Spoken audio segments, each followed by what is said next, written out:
Hi, I'm Michael Rosen and I want to give you some tips on how to perform poems and stories. First thing to remember is that in poems and stories you've got different characters. So you want to show the people listening or looking at you that these characters are different. So you might need to have different voices or different ways of looking to fit those different characters. One character might be serious, the other one might be quite funny. So you've got to show those differences.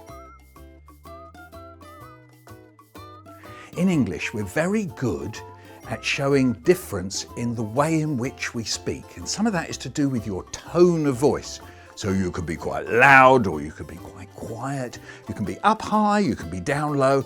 And also we're very good at emphasizing things. So sometimes you can say, it was a camera and it was looking at me. Now that's called emphasis. So you can really push on different words so that the audience gets the really important stuff.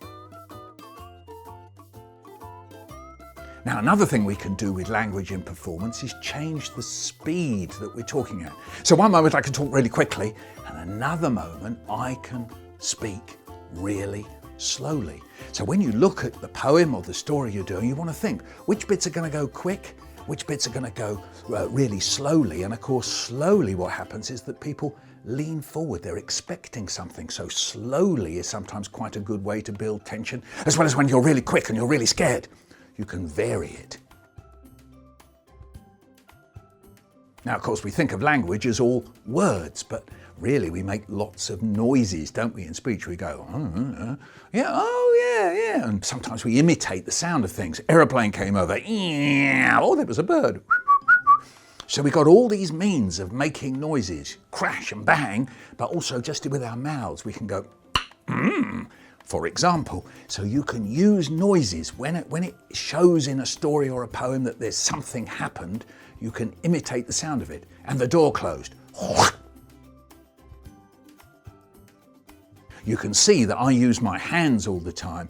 What we have when we're performing is we've got our face, our hands, and our whole body, so that when you want to say you were scared, you could show maybe you were scared with your hands and your body.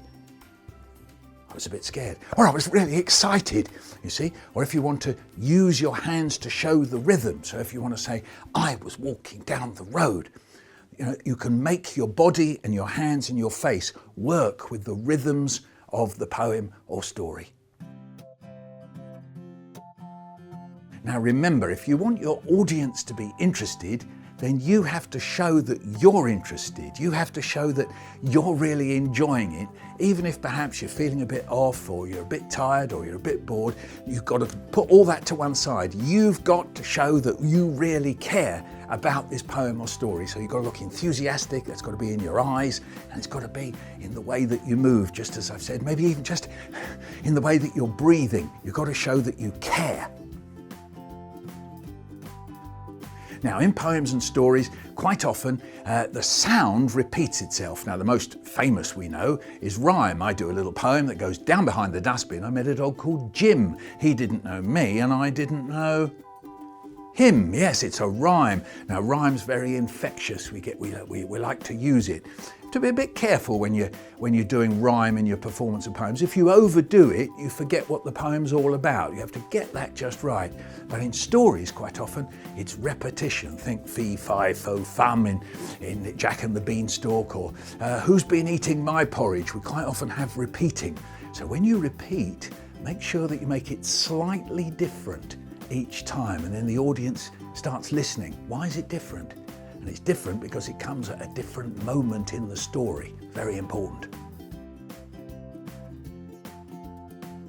Now, one of the things you have to do when you're performing is to forget that it's you doing it. I know that sounds daft, but you have to be prepared to give up what are called your inhibitions. That's the things that make you kind of fit in with everybody and be the same as everybody. Performing is, in a funny sort of way, making yourself different. So you have to be prepared to sometimes be silly. People have to look at you and think, oh, that's a bit crazy, that's a bit daft. You have to not worry what people might think of you. You have to not worry, some people say to me, hey, Michael Rosen, you've got big ears. You see, and I go, yeah, I have got big ears. You've got to put all that to one side. When you're performing, you've got to use it. You might one moment go, what did he say? So you use the fact that people laugh maybe at my ears. That's the way you do. So you have to give up being kind of caring or nervous about yourself. Be silly, just give it all out there.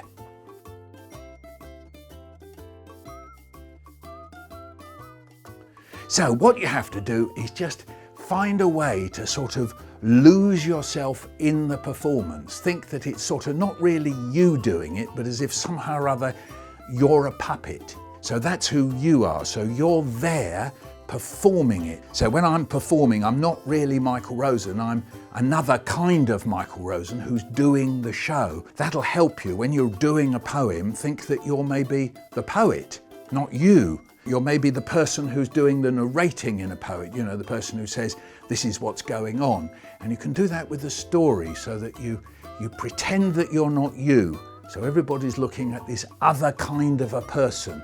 And then you can stop being self-conscious and worrying about who you are. The key thing is the performance.